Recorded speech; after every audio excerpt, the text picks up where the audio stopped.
नमस्कार दोस्तों, आज के इस वीडियो में हम चर्चा करेंगे एक और अच्छे क्वेश्चन की जो कि टॉपिक रिलेटेड है इलेक्ट्रिक चार्ज एंड फील्ड। और ये क्वेश्चन बोर्ड और नीट दोनों के लिए बड़ा इंपॉर्टेंट है।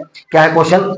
हमारे पास एक स्क्वायर है, उसकी साइड ए दे रखी है और स्क्वायर के हर कॉर्नर पर इक्वल चार्ज रखा है। आपसे कह रहा है कि किसी एक चार्ज पर ये जितने भी चार्ज हैं मिलकर कितना फोर्स लगाएंगे, ये आपको बताना है। तो देखिए, इसका सिंपल सा कॉन्सेप्ट ये है कि सारे चार्ज हमने पॉजिटिव मान लिए हैं। ठीक है, सारे चार्ज हमने कैसे मान लिए? पॉजिटिव।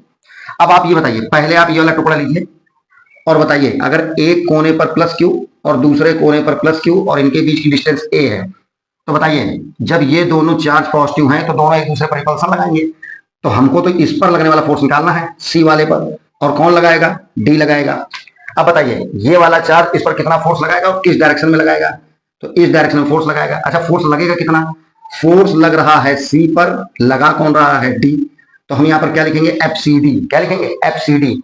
और एफ सी डी की वैल्यू कितनी होगी? तो एफ सी डी की वैल्यू होगी, फार्मूला होता है 1/4πε0 Q1 Q2 upon R square. तो हम 1/4πε0 को स्मॉल के लिखे देंगे। तो ये हो जाएगा के, यह है Q1, यह है Q2, यह है Q1, यह है Q2 अपॉन आर का स्क्वायर यानी कि ए का स्क्वायर। बात समझ रही है?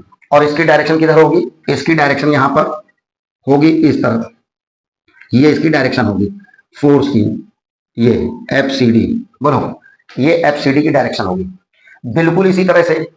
अब हम ये निकालना चाह रहे हैं, अब बताइए ये वाला चार्ज इस पर कितना फोर्स लगाएगा? तो आप इस हिसाब से मान लीजिए, यहां पर क्यू चार्ज है, यहां पर क्यू चार्ज है, ये सी है और ये बी है, इनके बीच की डिस्टेंस ए है। दोनों पॉजिटिव है तो दोनों रिपल्सन फोर्स लगाएंगे। तो लेकिन हमको फोर्स इस पर चाहिए, तो ये वाला चार्ज इस पर किधर फोर्स लगाएगा? इधर नीचे की तरफ फोर्स लगाएगा। अच्छा, फोर्स लग किस पर रहा है? फोर्स लग रहा है सी पर, लगा कौन रहा है? बी। ठीक है, अच्छा वैल्यू कितनी आएगी? वैल्यू भी यही आएगी। क्या लैंग्वेज लिखेंगे? ये लिखेंगे एफ सी बी। क्यों लिखेंगे एफ सी बी? सी पर लगने वाला फोर्स बी के द्वारा। क्या होता है फार्मूला? के Q1 Q2 Q1 Q2 upon का आर स्क्वायर। ठीक है, अब बताइए ये वाला चार्ज इस पर किधर फोर्स लगाएगा? इधर की तरफ फोर्स लगाएगा। ठीक है, इधर की तरफ फोर्स लगाएगा ये वैल्यू कितनी है? F C B. अब आप बताओ, हम इसकी बात थोड़ी देर बात करते हैं, पहले यहाँ का कॉन्सेप्ट आपको सिखा देते हैं। आप बताओ, आपके पास एक पॉइंट है, ठीक है, वो पॉइंट है सी और उस पॉइंट पर आपको दो फोर्स लगते दिखाई दे रहे हैं, एक ये और एक ये। देख लीजिए, एक एफ सी डी और एक एफ सी बी। अच्छा, एक चीज और बताइए, एफ सी डी की वैल्यू और एफ सी बी की वैल्यू ये दोनों बराबर है, तो हम इसको एफ मान ले रहे हैं। कितना मान ले रहे हैं? इन दोनों को एफ मान ले रहे हैं।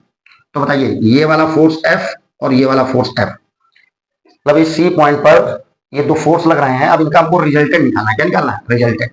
अब बताइए इनके बीच में एंगल कितना है? इनके बीच में एंगल है 90। और आपने रिजल्टेंट का फार्मूला पढ़ा हुआ, क्या फार्मूला पढ़ा है? R equal under root A square plus B square plus 2ab cos theta. अच्छा, ये बताइए ये फोर्स का रिजल्टेंट निकालना, तो इसका फोर्स का रिजल्टेंट यहाँ का बी से ऊपर जाएगा, तो हमने मान लिया वो वैल्यू होगी एफ डैश। अब बताइए आर की जगह क्या लिखेंगे? F dash. एफ डैश का मतलब होता है एफ का रिजल्टेंट यहाँ पर। ठीक है, इतनी बात समझ में आ रही है? अंडर रूट ए का काम यहाँ कौन कर रहा है? एफ, उसका स्क्वायर प्लस बी का काम भी कौन कर रहा है? एफ, उसका स्क्वायर प्लस 2a का काम एफ, बी का काम एफ और कॉस 90। ये बात समझ में आ रही कि नहीं आ रही? ये पूरा टर्म जीरो हो जाएगा। ठीक है, बताइए एफ डैश की वैल्यू कितनी आ जाएगी? एफ डैश की वैल्यू आ जाएगी अंडर रूट 2f स्क्वायर यानी कि एफ डैश की वैल्यू आ जाएगी एफ रूट 2। भैया जी ध्यान दीजिएगा, इन दोनों की जगह एक रिजल्टेंट फोर्स ये आ गया है, ये जिसको हमने नाम दे दिया एफ डैश, और इसकी वैल्यू कितनी है? F root 2। और एफ की वैल्यू क्या है? एफ की वैल्यू या तो ये ले लीजिएगा या तो ये ले लीजिएगा। मैं तो कह रहा हूं पहले आप इसको उतार लीजिए अपनी कॉपी में, उतार लीजिए। अच्छा भाई, आपने अगर ये बात उतार ली है तो अब जरा थोड़ा सा इधर ध्यान देंगे। ठीक है, अब जरा इधर ध्यान देंगे।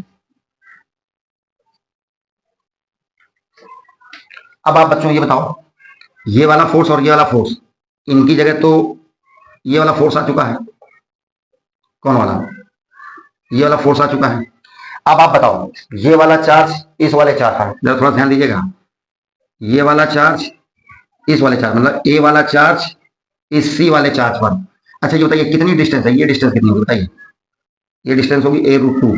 अगर आपको समझ में आ रहा हो तो डायगोनल है ये। ठीक है, तो ये कितना आ जाएगा? ए रूट 2। अच्छा, फोर्स किस पर लगेगा? फोर्स लगेगा सी पर, लगाएगा कौन, ए। क्या होगा फार्मूला, के Q1 Q2। अच्छा, इसकी डायरेक्शन किधर होगी, ये वाला चार्ज इस पर इधर ही फोर्स लगाएगा, ये होगी इसकी डायरेक्शन। इसकी डायरेक्शन भाई, ये वाला चार्ज इस पर इधर फोर्स लगाएगा, इधर ये वाला, ठीक है। तो किस पर फोर्स लग रहा है, सी पर, और लगा कौन रहा है, ए। सी पर लग रहा है, ए लगा रहा है, यानी कि ये जो फोर्स आ जाएगा एफ सी ए, मतलब ए लगा रहा है सी पर, ठीक है। एफ सी ए मतलब इसी लाइन पर दोनों फोर्स आ रहे हैं। अब बताइए एफ सी ए की वैल्यू कितनी है, एफ सी की वैल्यू होगी के Q1 Q2। तो Q1 Q2 मतलब ये upon R square, R square मतलब A√2 का स्क्वायर, कितना आ जाएगा, एफ सी ए इक्वल, यह आ जाएगा के Q square upon 2a square. अब आप देखो कि इसी लाइन पर दो फोर्स आए हैं, एक आया एफ डैश, एक आया एफ सी आई। ये दोनों फोर्स जुड़ेंगे और इस वाले चार्ज पर टोटल फोर्स निकलेगा। मतलब नहीं समझे, टोटल चार्ज पर कैसे, मतलब इस चार्ज पर कितना फोर्स निकलेगा। तो टोटल फोर्स हमने मान लिया, हमने टोटल फोर्स मान लिया एफ डबल डैश, कैसे वैल्यू निकलेगी, एफ सी ए वाला फोर्स का मैग्नीट्यूड, एफ सी ए का मैग्नीट्यूड और ये F√2, ये दोनों हम ऐड कर देंगे तो टोटल फोर्स आपको मिल जाएगा। चलिए बताइए, F double dash, F C A की वैल्यू कितनी आई है, ये आई है के Q square upon 2a square plus F.